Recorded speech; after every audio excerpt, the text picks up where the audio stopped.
অনেক দিন পর আজকে আনারস মাখা খেলাম। হ্যালো বন্ধুরা, আমি দিয়া। আমার একটি নতুন ব্লগ ভিডিওতেই তোমাদের সবাইকে জানাই অনেক অনেক স্বাগত। আজ হলো সোমবার, সপ্তাহের একদম শুরু। শ্বশুরমশাই দুটো আনারস নিয়ে আসছিলো। তো আনারস এখন কেউ খাবে না, আমি একাই খাবো। তো ভাবলাম এত বড় আনারসটা কাটলে আমি পুরোটা খেতে পারবো না, কারণ দেখো বেশি আনারস খেলে কিন্তু জিভের যে উপরের দিকটা থাকে সেই ত্বকটা কিন্তু একদম ছুলে যায়, আর কোনো খাবার খেলে সেই জায়গাটা জ্বলতে থাকবে। এই জন্য অল্প একটু আমি ভাগ করে নিলাম, একা খাবো সেই জন্য। আনারসটা একটু মিষ্টি মিষ্টি ছিল আর টক টক ছিল, খেতে এত ভালো লাগলো। তার মধ্যে এখন দুপুরবেলা হালকা রোদ উঠেছে, এখন খেতে ভালো লাগলো। এটা সকালে বা রাত্রে খেতে খুবই মুশকিল হয়ে যাবে, কারণ এটা অনেক টক রয়েছে।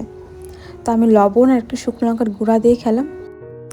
আজকে সকালে পরোটা, মূলা ভাজা, আলুর তরকারির সাথে ভাত তো থাকি, এগুলো বানিয়েছিলাম। সবাই খাওয়া দাওয়া করলো, কাজে চলে গেল। আর আনারসটা আমি বাকি অর্ধেক আর একটা গোটা রয়েছে সেটা রেখে দিলাম। আর রাত্রেবেলা দেখি সবাই খায় নাকি, না হলে আবার কালকে সকালে সবাইকে কেটে দিব, সকালবেলা সবাই খাবে। এরপর আমি স্নান করে দুপুরে গোপাল সেবাটা দিয়ে নিচ্ছি। সকালে তো শাশুড়ি মা গোপাল পূজা দিয়েছি, আমি দুপুরবেলা দিব, আবার সন্ধেবেলা একবার দিব। এদিকে জানো তো, কালকে রাত্রেবেলা আমি গোপাল ঠাকুর, লক্ষ্মী ঠাকুর সবার যে প্রসাদ দিয়ে থালাগুলো আছে, সেই থালাগুলো রাখবো এই প্লেটগুলোর উপর। বা এগুলোকে কী বলবো আমি নিজেও বুঝতে পারছি না। যে ঠাকুরের প্লেটগুলো আছে তার নিচে এগুলো দিব, তারপর প্লেটগুলো রাখবো। তো কালকে রাত্রে আমাকে শাশুড়িমা বললো 3টা ঠাকুরের জন্য 3টা বানাও। তো কালকে রাত্রে আমি 2টো বানিয়েছিলাম, আর আমার হাতে যেটা দেখতে পারছো সেটা অর্ধেক হয়েছিল। আর তারপর রাত 9টা, 9:30 মতন বেজে গিয়েছিল। আর 2 দিন ধরে আমাদের এখানে প্রচুর ঠান্ডা পড়ছে।